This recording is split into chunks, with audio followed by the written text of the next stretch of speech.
Hello students, I hope you all are well. So today's subject is pathophysiology and topic is peptic ulcer disease.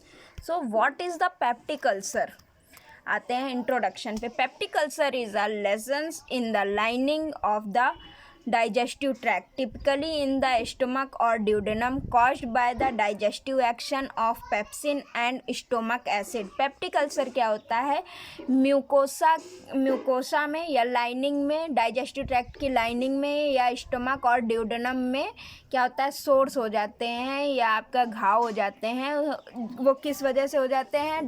Pepsin के digestive action के से और stomach acid की वजह से. ठीक है, फिर हम आते हैं lesions are subsequently occur into the lamina propria and submucosa cause bleeding. क्या होता है? सब म्यूकोसा जो होता है वो ब्लीडिंग कॉज करने लगता है. Most of the peptic ulcer occur either in the duodenum and in the stomach. Ulcer में also occur in the lower oesophagus. Most peptic ulcer जो होते हैं वो या तो फिर ड्यूडेनम में और या फिर स्टमक में होते हैं, और अल्सर जो होते हैं वो लोअर ईसोफेगस में. नॉर्मल अल्सर जो होते हैं वो लोअर ईसोफेगस में due to the refluxing of gastric content की रिफ्लेक्स की वजह से हो जाते हैं. Rarely in certain areas of small intestine. Rarely, बहुत ही कम चांसेस होते हैं कि स्मॉल इंटेस्टाइन के कुछ एरियाज में पेप्टिक अल्सर्स हो जाते हैं. अब आते हैं पैथोफिजियोलॉजी. पैथोफिजियोलॉजी में क्या है? डिफेंसिव फैक्टर और अग्रेसिव फैक्टर होते हैं. तो डिफेंसिव फैक्टर्स कौन से होते हैं? Bicarbonate, mucus layer, prostaglandin, mucus और mucosal blood flow and epithelial renewal. ठीक है, और अग्रेसिव फैक्टर्स कौन से होते हैं? Helicobacter pylori, NSAIDs, pepsin, bile acid, smoking and alcohol. So आते हैं. Under the normal condition of physiological balance exist between the gastric and secretion and the gastroduodenal mucosal defence. Under the normal condition क्या होता है? Physiologic balance जो होते हैं वो gastric acid secretion और गैस्ट्रोड्यूडेनल म्यूकोसल डिफेंस के बिटवीन में एग्जिस्ट करते हैं. म्यूकोसल इंजरी दस the peptic ulcer occur when the balance between mucosal injury like peptic ulcer occur when the balance between aggressive factor और डिफेंसिव मैकेनिज्म के बीच का जो बैलेंस होता है वो डिस्टर्ब हो जाता है, तो आपका म्यूकोसल इंजरी हो जाती है. Aggressive factor such as NSAIDs, Helicobacter pylori infection, alcohols, bile salts. जो हमारे अग्रेसिव फैक्टर होते हैं कौन कौन से होते हैं? एनासेड्स, हेलिकोबैक्टर पाइलोरी इन्फेक्शन या alcohol, bile salts, acids and the pepsin can alter the mucosal defence by allowing the back diffusion of hydrogen ions. और म्यूकोसल डिफेंसिव फैक्टर जो होते हैं वो किस लिए अलाउ करते हैं? हाइड्रोजन आयंस को डिफ्यूज़न करने के लिए. सब्सिक्वेंटली एपिथेलियल सेल इंजरी, जिससे क्या होता है? एपिथेलियल सेल इंजरी हो जाती है. Okay, now etiology and risk factor में आते हैं. Life style.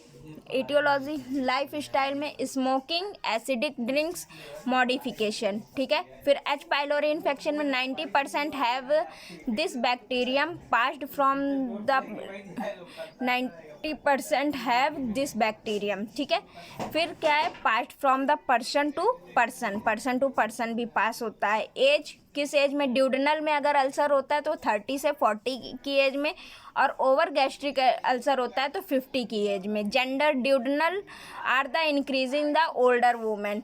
ड्यूडेनल अल्सर कब होता है? जब ओल्डर वुमेन में ज़्यादातर होता है. ठीक है, फिर genetic factor, more likely if family member has. अगर कोई फैमिली मेम्बर किसी फैमिली मेम्बर में है ये तो दूसरे को भी हो सकता है. Other factors, stress can worsen but not the cause. Stress से भी ये हो सकता है. ठीक है, फिर आते हैं टाइप्स. 2 टाइप्स के होते हैं, गैस्ट्रिक पेप्टिक अल्सर और ड्यूडेनल पेप्टिक अल्सर. ठीक है। गैस्ट्रिक म्यूकोसा में जो अल्सर होता है उसे गैस्ट्रिक पेप्टिक अल्सर बोलते हैं, और ड्यूडनम में जो होता है उसे ड्यूडनल पेप्टिक अल्सर बोलते हैं। जैसे आपको दिखाया गया है ये कि हमारा जो गैस्ट्रिक अल्सर है वो, ये आपको हम दिखाते हैं, ये हमारा देखिए, ये हमारा जो है वो गैस्ट्रिक अल्सर है, और ये हमारा जो है वो ड्यूडनल अल्सर है। ठीक है, तो आपको गैस्ट्रिक और ड्यूडनल अल्सर में मतलब तो समझ में आ ही गया होगा। जो ड्यूडनल में घाव है वो ड्यूडनल अल्सर, और जो म्यूकोसा लाइन पे या स्टमक लाइन पे जो मतलब कि वो है घाव, उसे हम गैस्ट्रिक अल्सर बोलते हैं। ठीक है, नाउ आगे चलते हैं।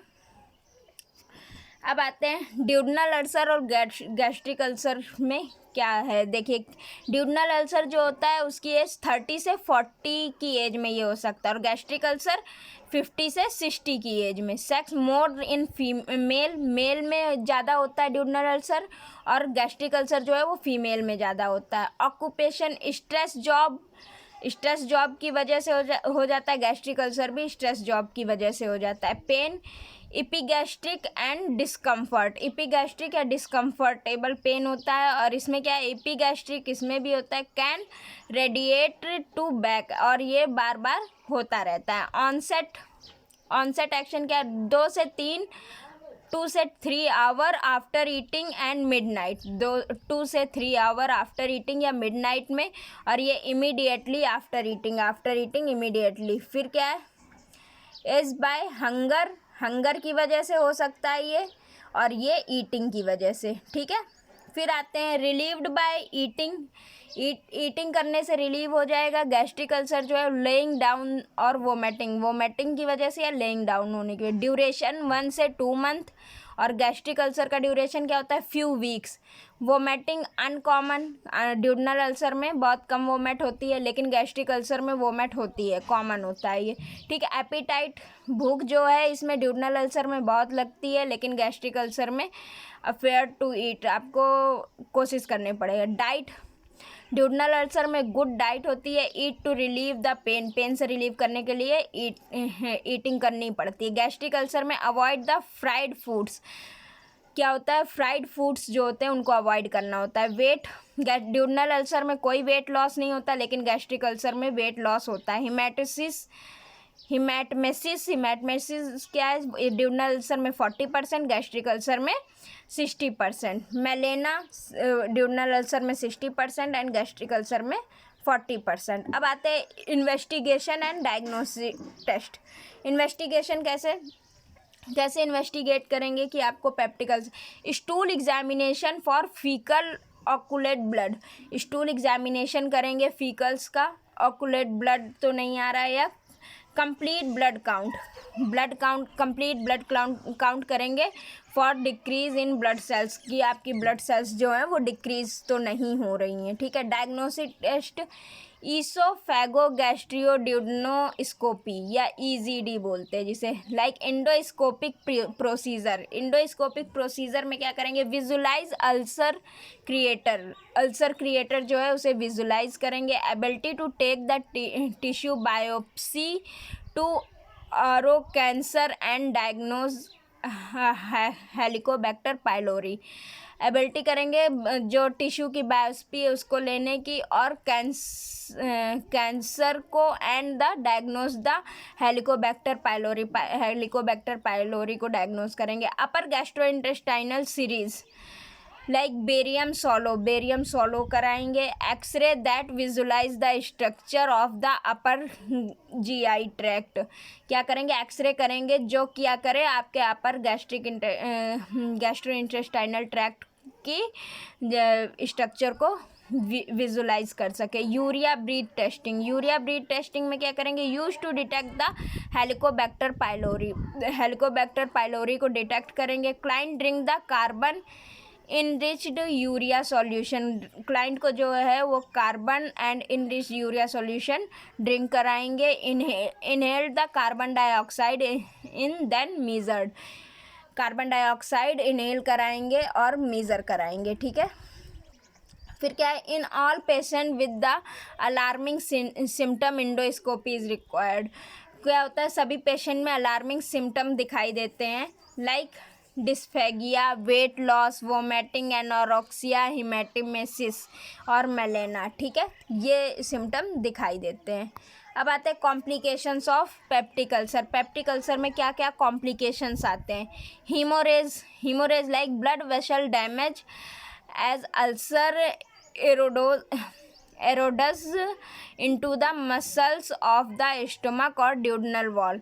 ब्लड वेसल क्या होते हैं, वो अल्सर में डैमेज होते हैं, ब्लड वेसल जो होते हैं वो डैमेज हो जाते हैं अल्सर में। और क्या होता है, मसल्स ऑफ स्टमक और ड्यूडनल वॉल जो होती है वो भी डैमेज होने लगती है। ठीक है, coffee ground vomitus and occult blood in tarry stools. Coffee से क्या होता है, वॉमिट हो जाती है और जो ब्लड स्टूल्स हैं वो मतलब कि जो स्टूल्स हैं वो ब्लड ही आने लगते हैं। ठीक है, फिर आते हैं परफोरेशन क्या होता है, an ulcer can erode through the entire wall.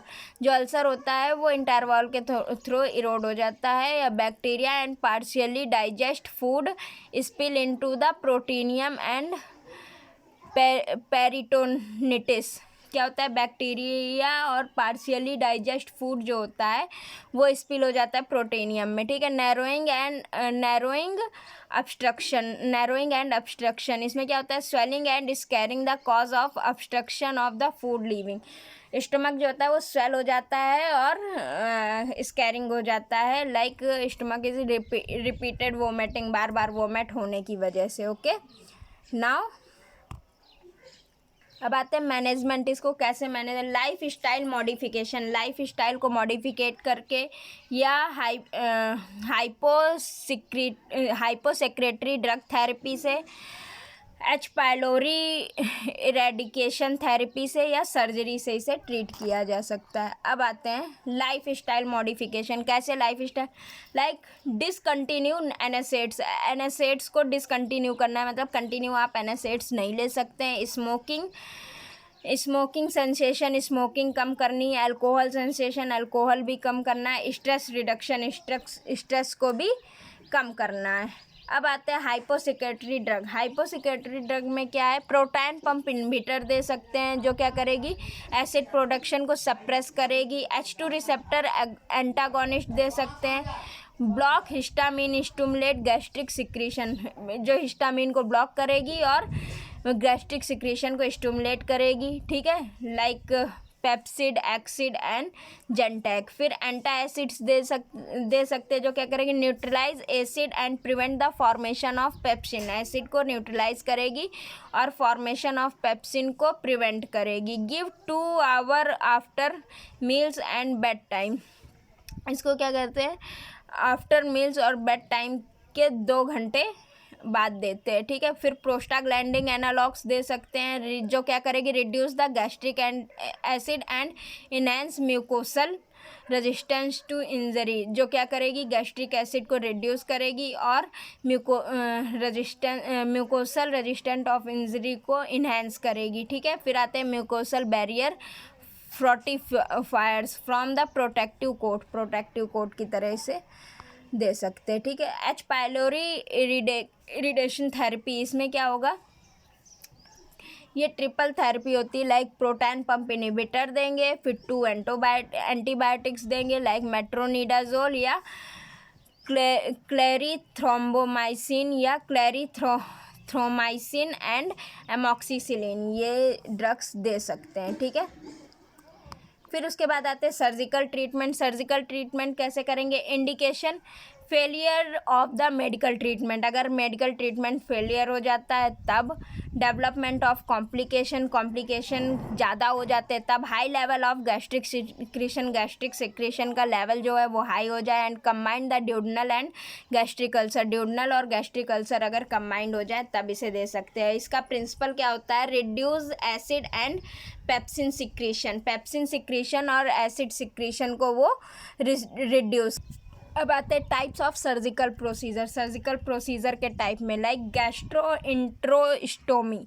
इसमें क्या होता है, create a passage between the body of stomach to small intestine.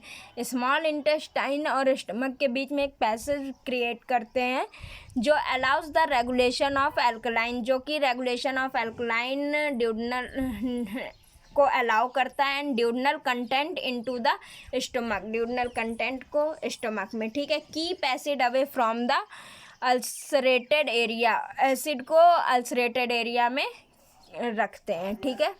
फिर उसके बाद आते हैं वैगोटोमी। वैगोटोमी में क्या करते हैं, cut the vagus nerve, vagus nerve को कट कर देते हैं and eliminates the acid secretion stimulus, and acid secretion stimulus को एलिमिनेट कर देते हैं। फिर आता है पाइलोरीप्लास्टी। पाइलोरीप्लास्टी में क्या करते हैं, widens the pylorus and guaranteed the stomach emptying.